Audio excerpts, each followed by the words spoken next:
Sir मैं हूँ Shivansh Kumar Shukla JPM news से। आप देख रहे हैं जेपीएम न्यूज। हमारे साथ में आज हैं हमारे अंकल जी अमित शुक्ला जी। इनकी जमीन पे कुछ दलितों ने जबरदस्ती कब्जा कर रखा है। तो आज हमको सूचना मिली सुबह 10 बजे। तो सुबह 10 बजे जब हमको सूचना मिली तो हम अंकल जी से मिलने के लिए ईदगाह मोहल्ला लखीमपुर खीरी आए हैं। आइए सुनते हैं अंकल जी से क्या कारण है जो इनकी जमीन पे दबंगों ने कब्जा कर रखा है। अंकल जी बताइए। ये असल में हमारी जमीन देवकुली रोड पे जी पड़ी हुई है, भंसड़िया क्रॉसिंग से पहले। जी जी ये करीब 11 बीघा जमीन है जी जिसका गाटा संख्या 60 है, एक का गाटा संख्या 63 है जी। दोनों जमीनों पे नाजायज कुछ लोग भूमाफियाओं ने कब्जा कर रखा है और उनका नाम जो है सुरेश प्लाईवुड वालों ने कब्जा कर रखा है और एक कपूर इंडस्ट्री लोहा भंडार वालों ने कब्जा कर रखा है। एक खेत पे दोनों लोगों ने कब्जा कर रखा है और बाकायदा उसमें जो है हम लोग रह रहे थे सन 2007 में। तो हमारे 10 साल के बेटे घनश्याम शुक्ला का अपहरण कर लिया गया था उन्हीं लोगों के द्वारा। फिर वो लड़का हमारा पुलिस ने बरामद किया। उस टाइम बाबूराम कोतवाल थे। तो उन लोगों ने बरामद किया। बरामद करने के बाद बच्चे के बयान लिए गए। बयान होने के बाद उन लोगों ने फिर जमानत करवाई। जमानत करवाने के बाद फिर जो है 2-3 साल केस चलता रहा। फिर हमारे बेटे को मरवा दिया गया इन लोगों के द्वारा। वो लड़का था हमारा, वो हमारा लड़का था करीब 30 साल का। जी जी। उसको मरवा दिया गया। उसके बाद भी हमने कई प्रार्थना पत्र दिए लेकिन कोई सुनवाई नहीं की जा रही। 2 बार तो हम लखनऊ मुख्यमंत्री जी के वहां मिलने भी जा चुके हैं लेकिन मुख्यमंत्री जी से मिलने के लिए हमको नहीं मिला। अच्छा, जब आप मुख्यमंत्री जी से मिलने के लिए लखनऊ पहुंचे जी तो वहां पे आपने अपील की कि हमें मुख्यमंत्री जी से मिलना है। जी जी। तो वहां के लोगों ने क्या कहा? वहां के लोगों ने कहा कि वो कहीं बाहर गए हुए हैं और भी नहीं मुलाकात हो सकती। तो फिर दोबारा गए तब भी वो नहीं मुलाकात करवाया। आपने यहाँ पे कोतवाली सदर वगैरह में एप्लीकेशन वगैरह दी?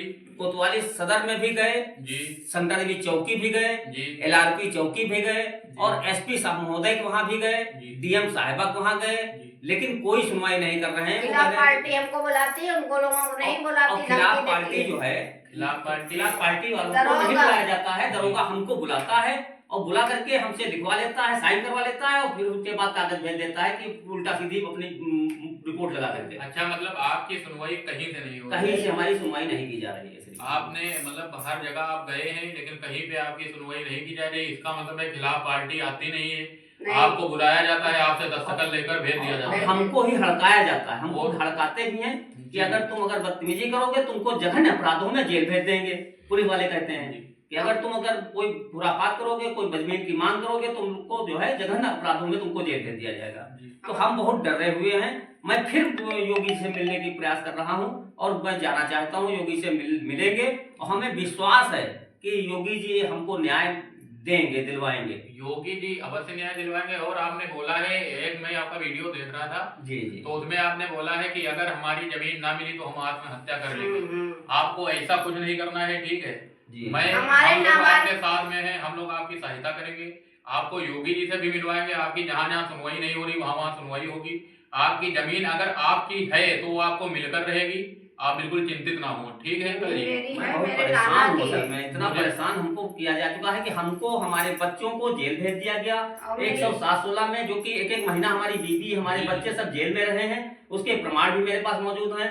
जेल का भी पूरा प्रमाण मेरे पास मौजूद है। ये बसपा की सरकार में, समाजवादी की सरकार में हमारे साथ अन्याय हुआ है। अब मैं सोच रहा हूँ कि ये बीजेपी सरकार आई है तो इसमें हमको न्याय मिलेगा। इसीलिए हम लोग शांति से बैठे हैं, एप्लीकेशन देते हैं और अधिकारियों से मिलते हैं कि हमको न्याय मिल जाएगा।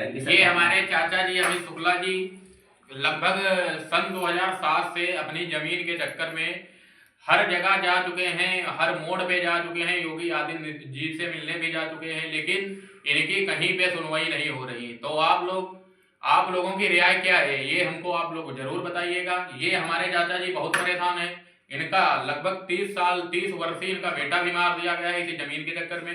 पहले उसका अपहरण किया गया, अंकल जी बता रहे हैं। उसके बाद में उसको ढूंढ के बरामद भी किया गया। पुलिस के पास जब मतलब कार्रवाई की गई कि बच्चा कहाँ गायब है तो उसको ढूंढ के बरामद किया गया। उसके बाद में उसको मरवा दिया गया। दूसरे लड़के को मरवा दिया गया। उसके बाद इन लोगों को जेल भेज दिया गया। और इसमें प्रशासन खिलाफ पार्टी को बुलाता नहीं है, अंकल जी को बुलाता है। अंकल जी पहले से पीड़ित हैं, पहले से दुखी हैं और इनको ही पीड़ित किया जाता है, इनसे दस्तखत लिया जाता है और हमारे पूरे परिवार पे डकैती का मुकदमा भी लगवा दिया गया। और इनके पूरे परिवार पे अंकल जी बता रहे हैं कि हमारे पूरे परिवार पे डकैती का मुकदमा भी लगाया गया, उसमें भी इनको बहुत कष्ट हुआ। तो आप लोग भारी से भारी संख्या में इनकी सहायता कीजिएगा, ये बहुत परेशान है। ये हमारी आंटी जी हैं, हम रोते नहीं उतनी, ये आंटी जी हमारी बैठी हैं परेशान हैं। और इन लोगों ने कई धरना प्रदर्शन भी किए हैं, ऐसी बात नहीं है।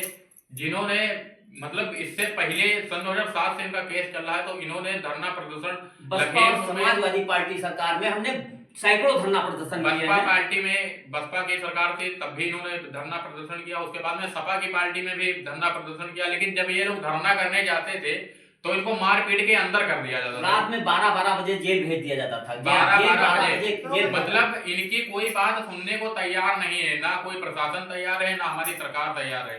ये अगर कुछ कार्रवाई करना चाहते हैं तो उनको डराया जाता है, धमकाया जाता है कि अगर तुम कार्रवाई करोगे तो तुमको जेल में डाल देंगे, तुम्हारे ऊपर केस लगा देंगे।